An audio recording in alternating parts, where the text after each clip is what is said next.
Quand j'ai vécu pour la première fois seule dans mon appartement étudiant, il y a quelques trucs dont on m'avait pas trop mis au courant et ça m'a valu quelques surprises. Comme le panneau électrique, le truc là avec le disjoncteur. Il fait un bruit de clac lors des passages heure pleine, heure creuse. Alors ça peut-être que certaines personnes ne l'ont pas, mais en tout cas, quand on t'avait pas prévenu de l'existence de ce clac et que tous les jours t'entends des bruits dans ton appartement et tu sais pas d'où ils viennent, bah ça peut très vite rendre parano. J'ai aussi brûlé pas mal de trucs sans le vouloir, comme du pain que je souhaitais décongeler en le passant au grille-pain.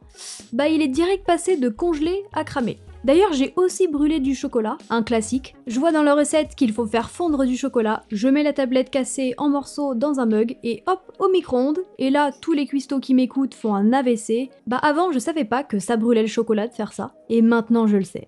On peut aussi aborder le sujet épineux, que dis-je, douloureux du prix du chauffage. C'est tellement cher que c'est devenu un concours à qui va chauffer en dernier. Hein Gérard, t'as déjà commencé à chauffer chez toi ? Moi il fait moins 4 degrés chez moi, mais je chauffe toujours pas ce mois-ci, hein. Ça me donne l'impression que commencer à chauffer, c'est céder à la tentation. D'ailleurs, spoiler alert, bah j'ai toujours pas commencé à chauffer chez moi.